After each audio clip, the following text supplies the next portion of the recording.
Olá, meus amores! Tudo bem? Vamos começar mais uma aula de história e hoje nós vamos conversar sobre um assunto bem interessante. Nós vamos falar sobre a história das grandes navegações. Tudo isso para na próxima aula falarmos sobre o descobrimento do Brasil. E para início de conversa, é muito importante que a gente entenda que a nossa história não começa em 1500, não começa com a chegada dos portugueses.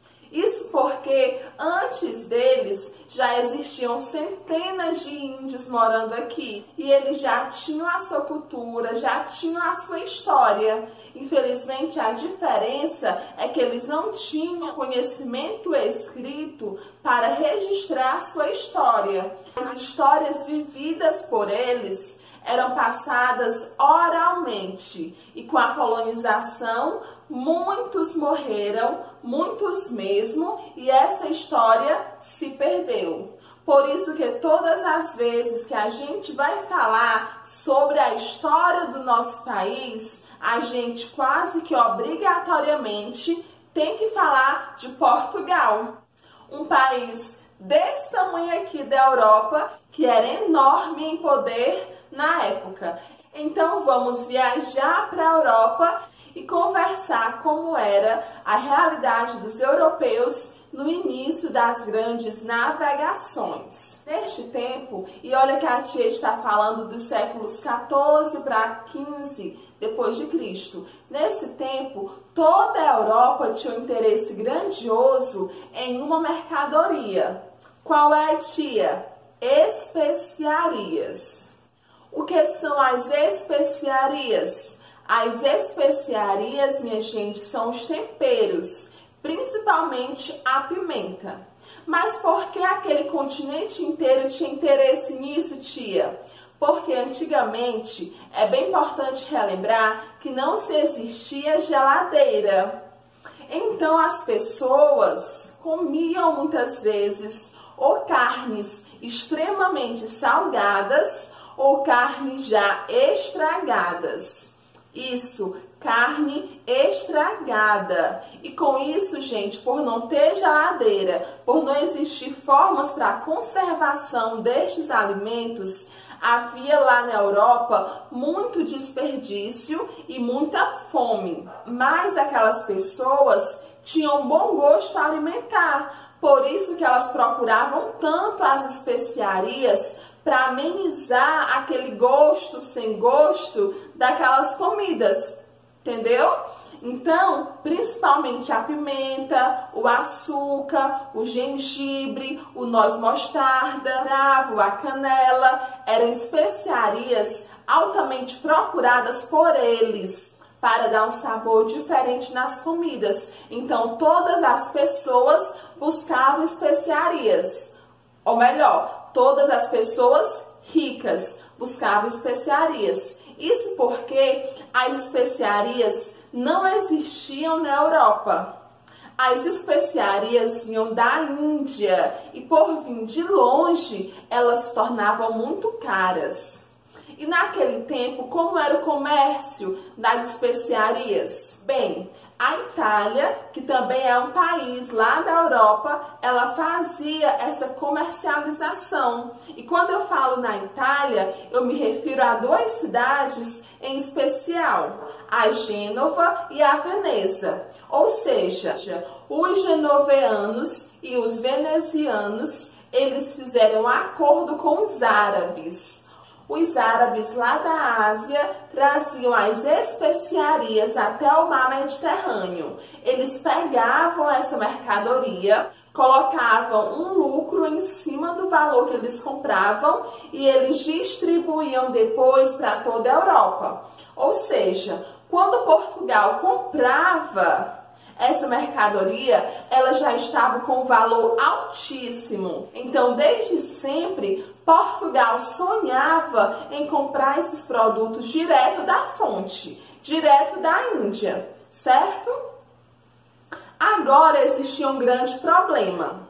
Os portugueses, eles tinham umas ideias meio medievais, meio ultrapassadas. Que ideias tinha? A primeira ideia, eles criam que a Terra era plana, que a Terra tinha um fim. Então era muito perigoso que alguém fosse navegar por essas águas e chegasse até o fim da Terra e caísse no abismo. Eles criam de verdade que a Terra era quadrada, como se fosse uma mesa reta, e que existia lá no final um túnel que a pessoa poderia cair, morreu, acabou. Então eles tinham esse certo medo. Eles acreditavam que em algum lugar do mar tinha águas ferventes. Eles acreditavam muito em monstros marítimos. Eles tinham muito medo dos monstros marítimos. E por isso, eles tinham medo de iniciar uma rota marítima.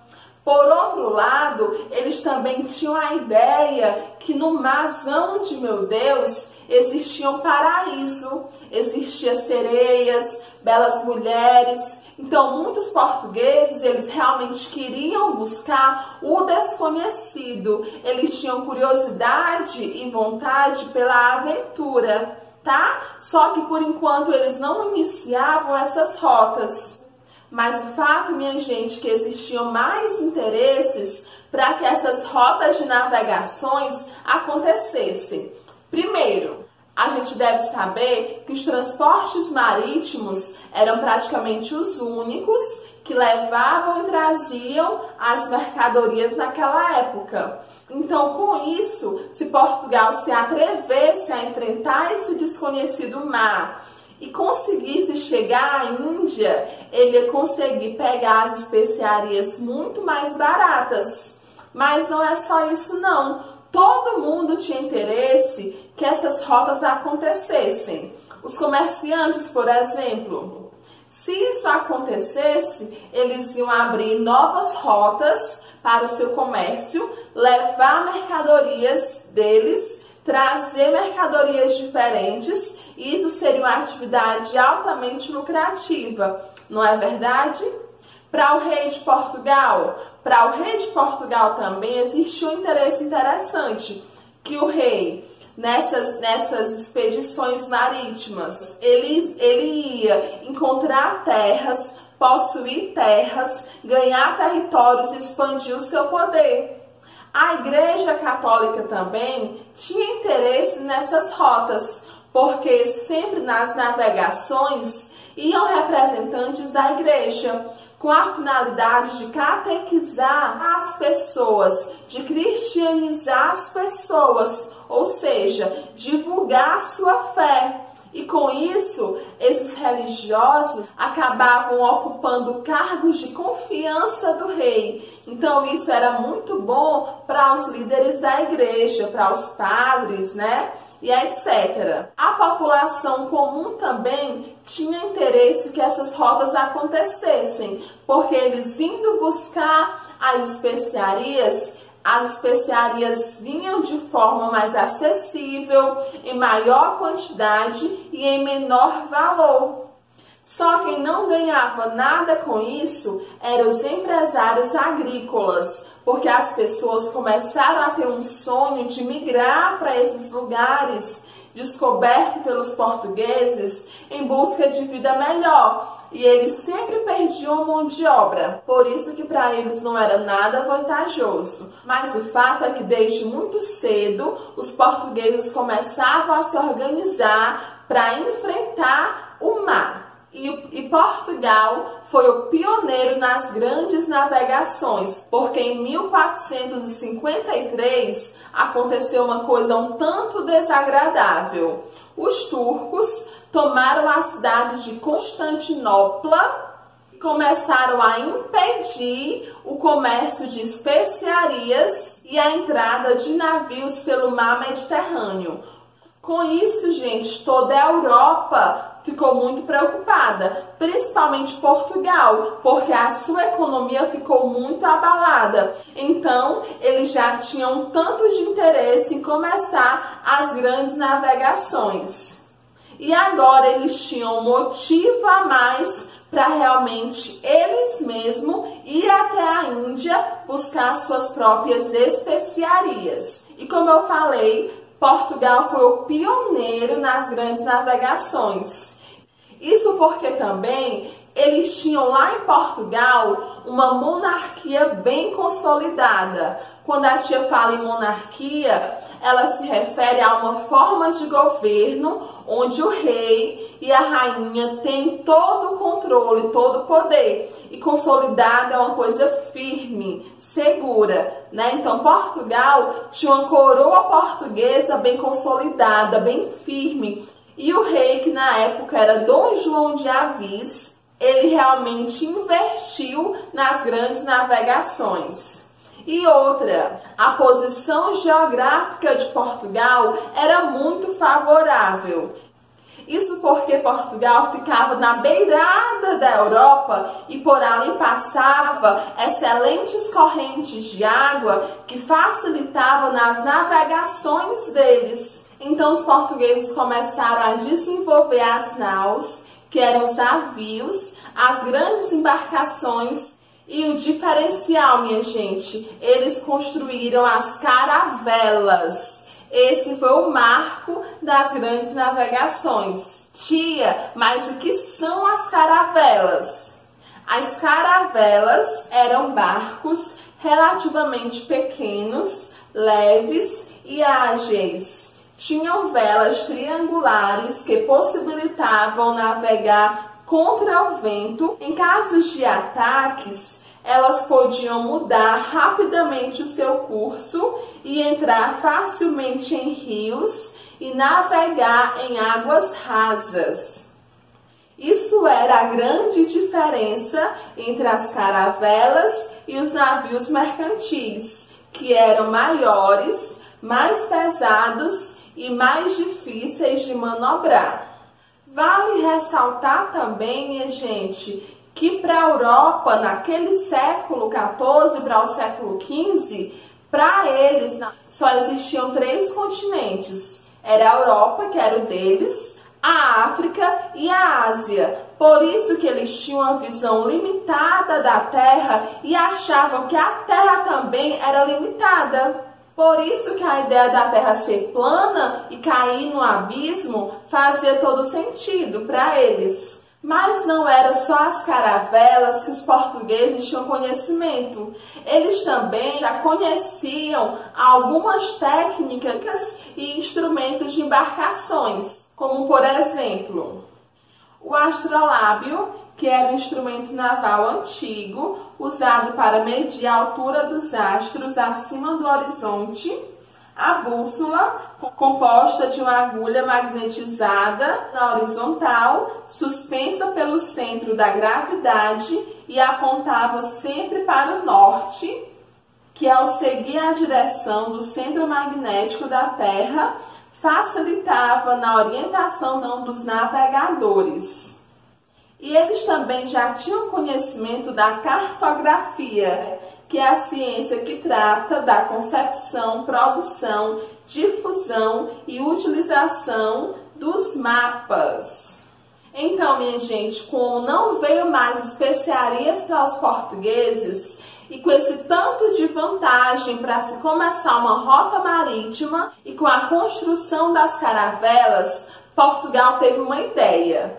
Eles queriam chegar na Ásia para ir até as Índias e comprar as suas especiarias. Mas como eles não podiam mais ir pelo mar Mediterrâneo, porque já havia sido proibido pelos turcos e quem fosse por lá ia ser com certeza alvo de ataque, os portugueses tiveram uma ideia. Eles perceberam, através de muitos estudos pela cartografia, que era possível chegar à Ásia contornando a África. Ou seja, eles iriam aí iniciar uma rota pelo Oceano Atlântico, certo? E o fato é que eles conseguiram. Depois de muitas tentativas, algumas naus infelizmente naufragaram, mas enfim, em 1498, uma expedição liderada pelo Vasco da Gama consegue contornar a África e chegar nas Índias. Vasco da Gama, ao chegar na Índia, ele consegue o monopólio das especiarias. O que é o monopólio, tia? É o privilégio de ser o único possuidor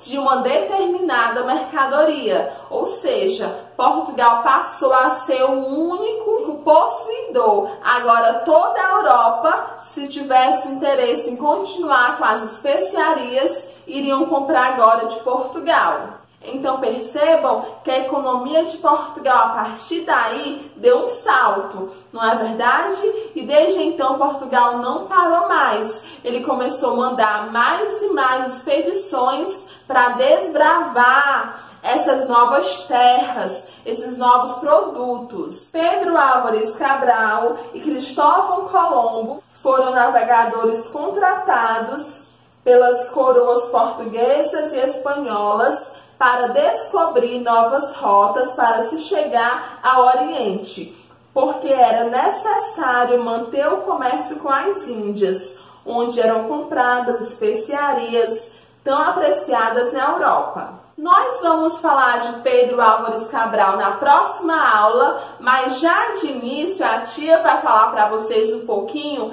quem foi Cristóvão Colombo. Alguém aí sabe?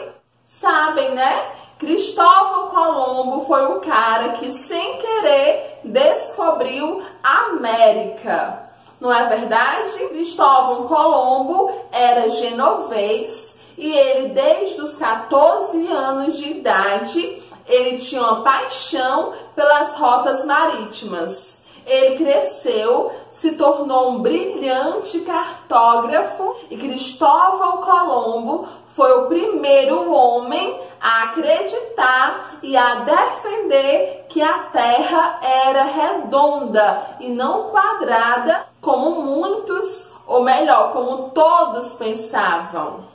Na época, quando ele falou que a Terra era redonda e que era possível chegar à Índia, indo do Ocidente para o Oriente, muitas pessoas riram dele. Mas os reis da Espanha deu permissão para essa viagem dele. E muitos acreditavam que essa expedição de Cristóvão Colombo era uma expedição suicida, que ele ia morrer porque ele ia chegar nesses mares tenebrosos, ia se deparar com esses monstros marítimos e que ia cair no abismo. Mas, de fato, essa viagem aconteceu. Ele foi com 3 embarcações: Santa Maria, Nina e Pinta. Inicialmente, Cristóvão Colombo foi decidido a chegar nas Índias. E no meio do caminho houve inclusive uma pequena rebelião, porque os participantes daquelas embarcações acreditavam realmente que ia morrer. Mas Cristóvão Colombo tranquilizou a todos. E no dia 12 de outubro de 1492, Cristóvão Colombo chegou às Ilhas do Caribe. E quando ele chegou nas Ilhas do Caribe, aqui na América, ele acreditou que estava na Índia. E quando ele olhou os moradores dali, ele imaginou: pronto, cheguei na Índia, então eu estou vendo os índios. Por isso que as pessoas começaram a chamar os nativos da América de índios, porque na época Cristóvão Colombo nomeou eles de índios porque ele acreditava que tinha chegado na Índia. Seu destino realmente era a Índia, procurando especiarias, mas ele não chegou naquela viagem até a Índia. E por conveniência, hoje nós chamamos quem mora na Índia de indianos, não é verdade? Pronto, minha gente, nós já demos uma grande pincelada sobre a história das grandes navegações. Na aula de hoje a gente aprendeu os motivos pelos quais fez os portugueses a se interessarem pelas grandes navegações. Vimos por que eles foram os primeiros. Aprendemos que logo depois a Espanha também investiu nas grandes navegações. vimos que Cristóvão Colombo descobriu as Américas e na próxima aula nós vamos ver como a expedição de Pedro Álvares Cabral chegou ao Brasil. Será que foi por acaso? Foi só um erro na rota dele ou foi proposital? Vamos descobrir e discutir sobre isso na próxima aula de História, tá certo? Espero que vocês tenham aprendido muitas informações na aula de hoje. Se foi muita coisa, assiste de novo, que são informações bem importantes da nossa história, que é muito importante que a gente entenda. Fiquem todos com Deus e até a próxima aula. Beijinho, beijinho. Tchau, tchau.